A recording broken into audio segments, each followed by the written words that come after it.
Hey everybody, welcome back to the channel. Liam Douglas here, and I'm coming at you from beautiful uptown Roxborough, North Carolina. And I'm sitting outside the Kohl's Pharmacy, which is a pretty unique building that I recently went inside. Hadn't checked it out before, and it turns out it has a pharmacy in the very back, but it has like a 50s malt shop diner in the front, which is pretty cool. Now, in today's video, I'm going to be talking about the Fujifilm XF8mm F3.5 lens, which is a new lens. This was released during the X Summit in Bangkok, Thailand, back on May 25th of this year. But before we get into that, I wanted to remind you to check out the Liam Photography Podcast. You can find it anywhere the podcasts are found.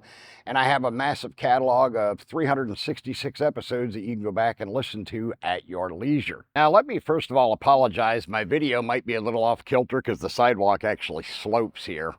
And I didn't think to bring my Plataball Elite with the built-in electronic leveler. I'm using my Plataball Ergo at this time. So I apologize if the video is a little off kilter. Just bear with me. Also, because of the sidewalk, the chair I'm in kind of leans a little bit. But like I said, in this video, we're talking about the XF8mm f3.5 lens. It has a 62mm front filter thread size. It is an autofocus lens. With an STM stepping motor, and it is an RWR, so it is weather and dust resistant. Not weatherproof, weather resistant, so keep that in mind. I apologize for the noise, but traffic's driving by. What can you do? This is a really unique lens. Now, at f3.5, it's not as bright as the 8 to 16mm f2.8, but it's also a heck of a lot smaller, a heck of a lot lighter, and a lot less expensive. This lens only being $800, and the 8 to 16, if I remember right, I think is about $1,600, so about double the money.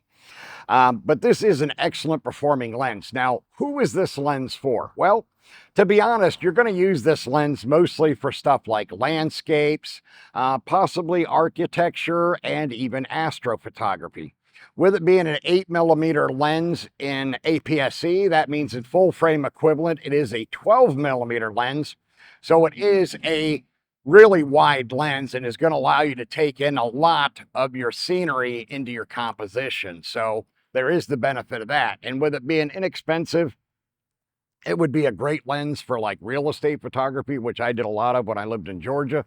Not so much since we moved to North Carolina because we're out in the country. We're not near any of the major cities. So I wasn't getting enough work. So I haven't really been doing a lot of real estate photography. But this would definitely be a lens that I would have used for real estate photography had it been available back when I was shooting that. Because I preferred to shoot with a 12mm lens just so I could take in as much property as possible. Now, in a lot of the subdivisions in Georgia and in a lot of other states, the way the subdivisions are built, a lot of times they'll have an extremely short backyard.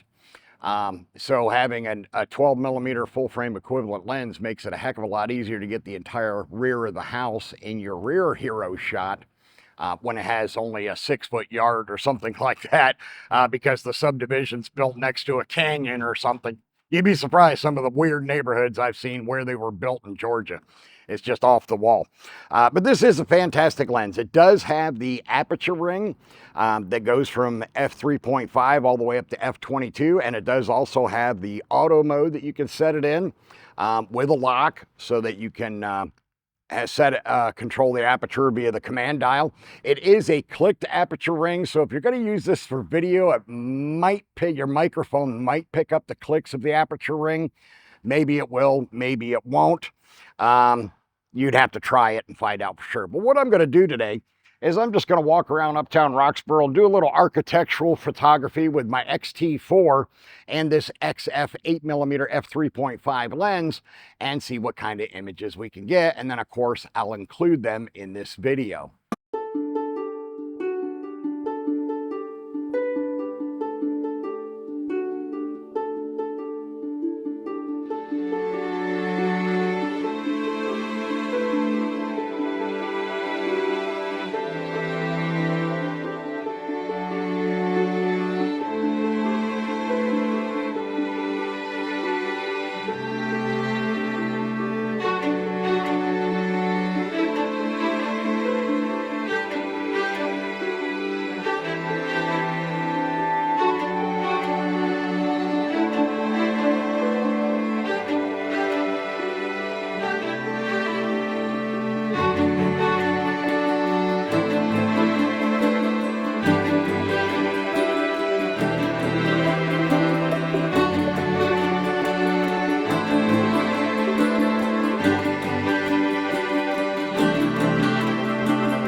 so as you saw from my sample images, I was able to create some really cool compositions using this lens with my X-T4.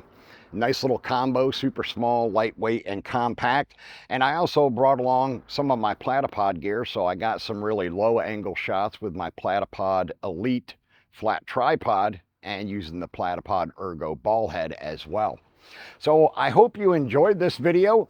This lens, in my opinion, is definitely one that's worth picking up. When it was first announced, I wasn't too sure about an 8mm prime lens, but it does do a fantastic job. It is contrasty and sharp from the center out to the corners fairly well, and it does handle ghosting and flaring very well with the coatings that it has on the various lens elements. So I definitely think it's a lens worth considering. For $800. It's not one that's going to break the bank. And at f3.5, you can still use it in fairly low light situations, especially with the newer mirrorless bodies where you can really crank up your ISO without introducing a ton of extra noise into your images.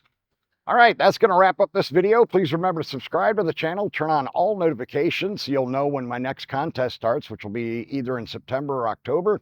So you're going to want to make sure you have notifications on so you'll find out as soon as that next contest starts and you can get your entries in. That is it, everybody. I will see you in the next video.